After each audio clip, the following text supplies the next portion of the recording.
Hey guys, it is 7 o'clock in the morning, Wednesday. Scratch that, Tuesday. It's been a long week already, but I'm feeling good. Quick topic before we start the day. Working solo versus employees. Springtime, I run 2 to 3 employees plus myself. That's usually April, May, June, mid-July.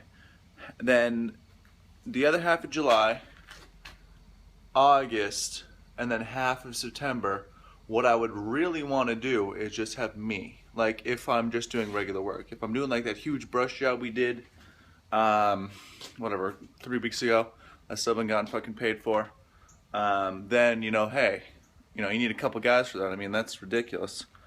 But like this pruning job, the way I bid it, after dumping fees, gas, I'll walk out of there, a day's work, $800. $100 profit an hour. So that's what you have to think of. If you have 3 guys, it'll get done in 5 hours, 4 hours, roughly. I don't know what kind of equipment you have. I don't know how good your guys are. Then you're making 600, 500, 475. I don't know how much you pay your guys. I'll tell you what though, if you're starting out, I wouldn't pay anyone over $10, $11 an hour, $12 an hour. Because you're just starting out, and I'm not gonna lie, most of the people that you're gonna be hiring are probably gonna be your buddies or cousins or something like that, people that you know. You just gotta be real with them. Just gotta say, hey, I can't afford $15 an hour. Kevin's 15. It's because he's a foreman. Because in the spring and the fall, I can send him to go do just about anything and trust him that he'll do it. So, I'm working by myself. I have a pretty decent sized business. 2 trucks, two trailers, 3 plow trucks, a shop, commercial accounts, but I'll work by myself, whatever. Put $800 in the business account, works for me. So you have to kind of find that fine line. You have to say to yourself, is it worth spending the money on labor, or do I honestly need to just do it on my own? It sucks, like I bring a book with me because I get so damn bored, like at lunch and stuff like that. And just to let you guys know how much of a workaholic I am, I'm picking up a second job and I don't even need it. So I'm just gonna work nights and weekends, probably at a bar, bartending, just because Nicole's always busy with school and stuff like that, and a lot of my friends work nights, so just be an excuse to stay out and have a few drinks. So, like I said, I don't even need a second job. Just do it because, because I'm an idiot. I'll be getting out at 2 o'clock in the morning. If I get the job, I told him straight up, hey, if it snows or anything like that, I gotta get out of here. So I probably won't get it, but I'm always looking for a second job. So, and like I said, I don't need to work. I don't need 2 jobs. That's dumb. But just be some Christmas time money. So it's the way it is, I guess. Whatever. Dad took my ramps from my shop and now I can't find them. So yeah, pay yourself and no employees, have it get done in 2 days instead of 1, or pay your employees less profit but you're getting more jobs done. So it's honestly up to you guys. You guys just have to find what works. For me, what works is having 3 or 4 part-time employees and be like, hey, can you work? No. Can you work? No. Can you work? No. Can you work? Yes. And all my friends are hard workers, so I'm not really at that stage yet where I want 2 or 3 full-time employees, because I feel guilty if we don't have work for one day, Like we've probably missed an entire week of work overall this year, which isn't bad at all, but still it makes me feel like shit about it. So you have to put that into a factor too. If you go up to someone and say you're going to hire them, and then you give them 20 hours a week and they have children, mortgage, or they're probably not gonna have a mortgage if they're working for a landscaping company of, you know, your size to start out with, but that's all a factor. Those are people's livelihoods, and you're like looking at them saying, yeah, you know, we'll do it, but it's entirely up to you. One sec, guys, this barrel's super awkward.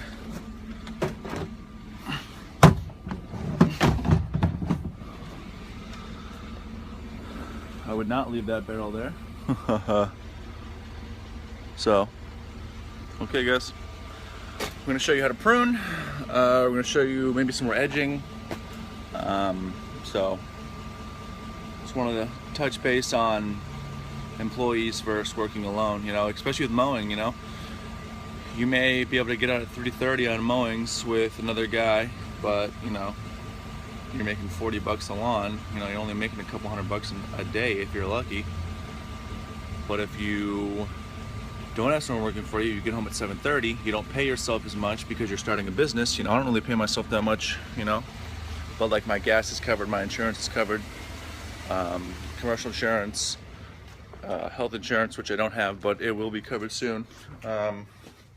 So, yeah, so just try what works. Maybe just have one part-time guy that you can just rely on every once in a while. It's hard to find someone that you can just call up and be like, hey, I need you to work today. So you can't expect that from people, but, you know, maybe you could schedule a job, and if you get your scheduling down right, then you can be like, okay, I need you to work the 19th, the 21st, and the 3rd of next month. So good luck, guys.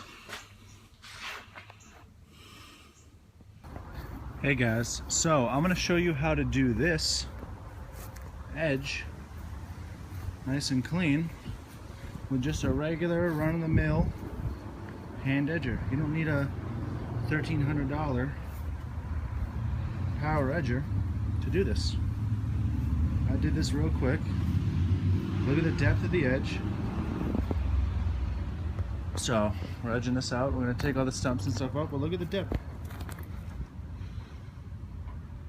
Now it's kind of hard to see, but so we'll show you. Work's picking up again. People are actually paying me, so it's getting better. Look at how dead this lawn is. That's how dry it is. So you dig your edger in, and what the important thing is, you want to put your foot up against it, because if you don't, what you're doing is you're bending the other side of the lawn, and it'll make it look like crap. So you hold your foot there, pop it, and then you get that whole clump right out of there.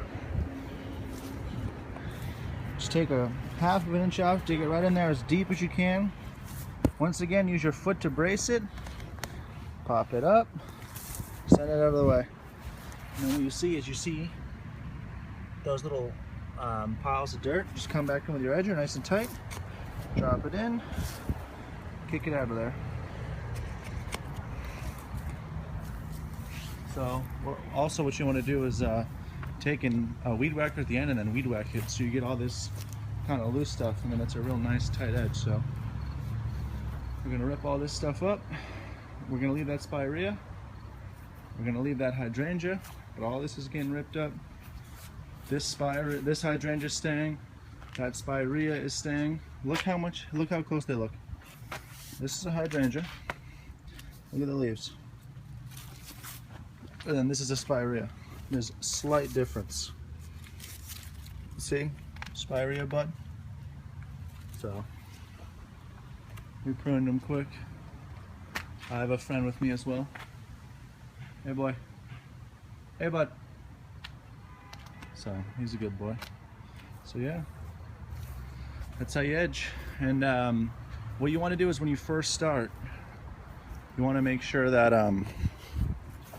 you take a step back and look, because a lot of times what you'll do is you'll be going straight and then you'll start to veer off, and you don't want to do 100 feet of edging to then find out that it's off. So what I usually do is mark it with a weed whacker first.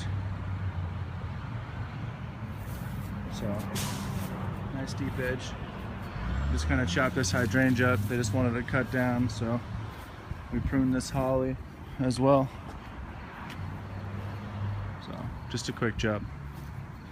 So this is another spirea. Used to be a huge rose bush that went all the way up and through their fireplace vent, so we're taking care of it. Next video is going to be how to prune, just a quick video, just to kind of show you. But when I first started edging, I never braced it with my foot, so it would come out that the other side, the actual lawn, would be kind of shaky and crappy. So you're going to edge it, pick it all up, then re-edge it, weed whack it, blow it out. You know, you really want to have that nice defined edge. Look how deep that edge is. You want that nice deep edge the whole way through. So we weed whack this up and down. Just so much cleaner. I wish I could have shown you before, but there you go. Just one truck, blower, some hand tools, that's all you need. Okay guys.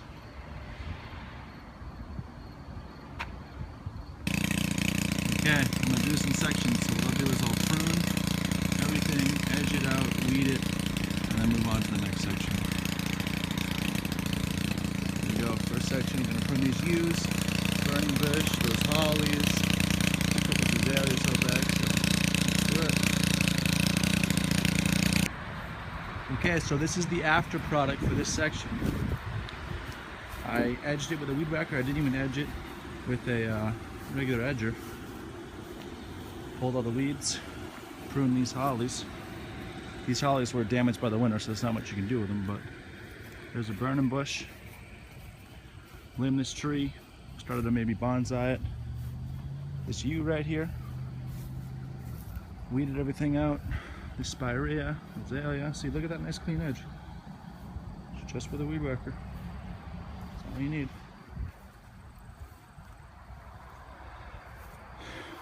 These barberries are mean, they're covered in thorns. Of course, this is what they have the most of. So, this is cotoneaster. Stuff's mean too. So, we're getting there.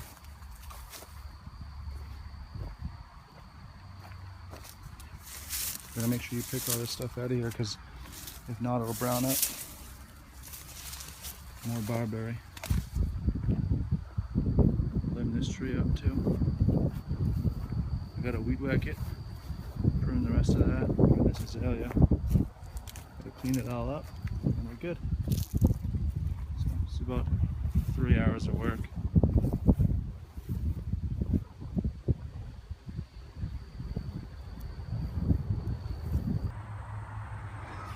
Okay, so I'm going to show you how to prune a barberry shrub. This is a barberry. Thorns all over it. It's a pain in the you know what, but I'll show you. So, KM130 pruner, articulating head. It's awesome. I usually prune it at about 3 I mean. Different settings all numbered on this. So, you want to start from the bottom and do your sides and then top it off.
Pruning is like giving a haircut. two options. You can take too much off, and then you're like, oh shit, I can't put that back. Or you can take a little bit off at a time, because you can always take more off. So what we do is we give it a rough pruning at first, and then we're gonna blow it out, take all the dead stuff out, and then we're gonna re-prune it, because when you blow it or hit it with a rake, more stuff is gonna pop up out of it. So there you go. That's one down. It's set deep in these pines, so it's not the greatest example of pruning, but I wanted to give you like a 3/4 view of it. So now we're gonna move on to the next shrub. We'll just keep showing you guys how to prune. Hopefully this camera angle stays well. It's not on a tripod, it's on a barrel, but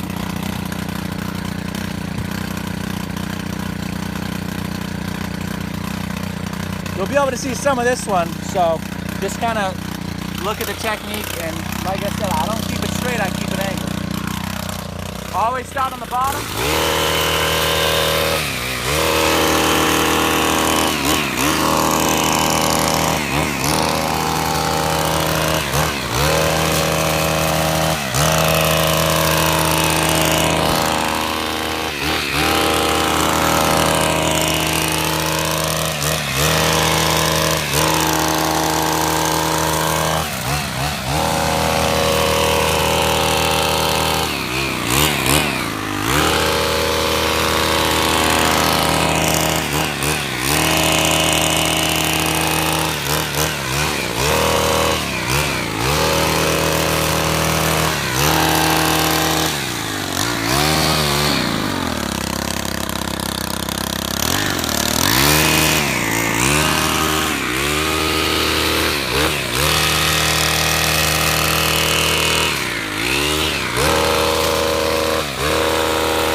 Okay, one more. So like I said, what you want to do is you're going to want to come down. I'm doing this with one hand, so come down, hit this. That way you can get your sides taken care of. And then you can see where to go from there. So remember, sides first, do a 360 to the sides, undercut it so that it starts to bonsai and lift up. And then from there, do the top. Then we're gonna take all this crap out. I'm not gonna get my hands in here, because if you can see, look at how nasty that is. It's called barberry. A lot of developers will put them in because they're cheap to buy. They have, you know, they have a nice color to it, green to this kind of deeper red, almost purple type color. See if you look at that color. And look at that huge thorn. So, like, I hate barberries, I hate roses, I hate juniper, I hate all that stuff that gives me rashes or fucking pokes at me and stuff like that. So, we're gonna leave these hostas in for now, but, so, he also wants me to mow the property as well, so we're gonna get on that next, but there you go. These pines are huge too. Okay guys, so what I'll probably do is show you just the finished product. If I'm gonna get a tripod for my phone so I can take better videos and angle it the right way, so I can start showing more of the how-to side of landscaping, because it seems like a lot of people don't know the basics, and that's what they're going to YouTube for, is kind of just to get the gist of landscaping without actually having to go into the field. Hands-on is the best way to do anything, but you know, you have to use what resources you have. So I'm gonna try and get that set up so I can start showing you more stuff. I got one more bush to prune, and then mow the whole property, and then trim it, and then I'll give you guys a video of the finished product. So thank you guys.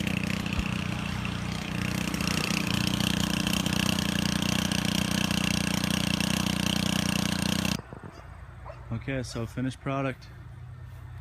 Just mowed it. Pretty decent lines. Whew. I didn't bag it, but what I did is I string trimmed everything, and then I mowed it, and then I just blew it all out, so you can't even tell. It looks like it's been bagged, right? Pretty decent lines. Some long lines is what they are, especially with the walk behind. So just one more run through, We've got 3 hollies, which were damaged by the winter, so it's about as good as they're gonna get. We've got my ladder that I almost forgot.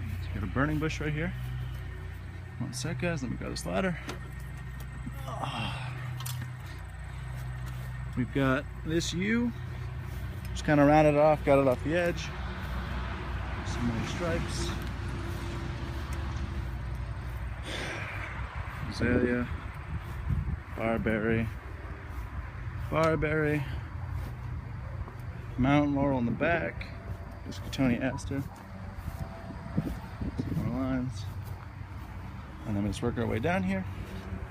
Another azalea, some more barberries, prune this tree up.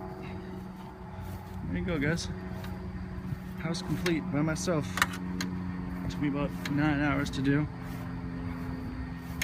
I would have been done in half a day with my guys, but sometimes you just gotta bite the bullet and start working for yourself. So, first year in business, so gotta keep it going somehow. Gotta keep that profit margin nice and high. So, like I said, I'll make probably 800 bucks off this after dump fees and everything else like that. So, there you go. We're done. That's it. So, hope you guys enjoy the videos. We did a how-to, edge. We did a property walkthrough. So, equipment videos coming. Like I said, my sign guy, I don't know, he just won't do it. I don't know. He's not that he won't do it, but he's just busy. But it's getting frustrating. So, I want to get my trucks lettered and the leaf vac put on and everything else for when I finally take the video. So that's coming up. Okay, guys, have a good day.